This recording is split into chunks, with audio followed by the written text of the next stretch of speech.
কাজী নজরুল ইসলামের চরণে আমার প্রণাম। উপস্থিত সকলকে আমার ভালোবাসা ও বড়দেরকে আমার প্রণাম জানিয়ে আমার আজকের নিবেদন কবিগুরু রবীন্দ্রনাথ ঠাকুরের বিদূষক। কাঞ্চীর রাজা কর্ণার জয় করতে গেলে তিনি হলেন জয়ী। চন্দনের হাতের দামে আর সোনামানিকে হাতে বোঝাই হলো। দেশে ফিরবার পথে বলেশ্বরীর মন্দির বলির রক্তে ভাসিয়ে দিয়ে রাজা পুজো দিলেন। পুজো দিতে চলে আসছে, গায়ে রক্ত বস্ত্র, গলায় ছবার মালা, কপালে রক্ত চন্দ্রনিক তিলক, সঙ্গে কেবল মন্ত্রী আর বিদূষক। এক জায়গায় দেখলে ছেলেরা খেলা করছে। রাজা তার দুই সঙ্গীকে বললে, দেখে আসি ওরা কি খেলছে। ছেলেরা দুই শাড়ি পুতুল সাজিয়ে যুদ্ধ খেয়েছে। রাজা জিজ্ঞাসা করলেন, কার সঙ্গে কার যুদ্ধ? তারা বললে, কর্ণাটির সঙ্গে কাঞ্চি। রাজা জিজ্ঞাসা করলেন, কার জিত কার হার?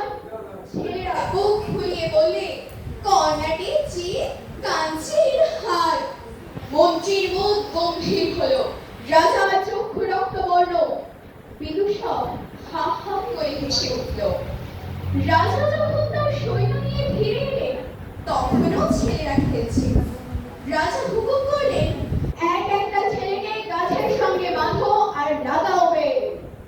গ্রাম থেকে তাদের মা বাপ ছুটে এলো, বললে, ওরা অমন, ওরা খেলা করছিল, ওদের মাফ করো। রাজা সেনাপতিকে ডেকে বললেন, এই গ্রামকে শিক্ষা দেবে কাঞ্চীর রাজাকে কোনোদিন যেন ভুলতে না পারে। সন্ধ্যেবেলায় সেনাপতি রাজার সম্মুখে এসে দাঁড়ালো।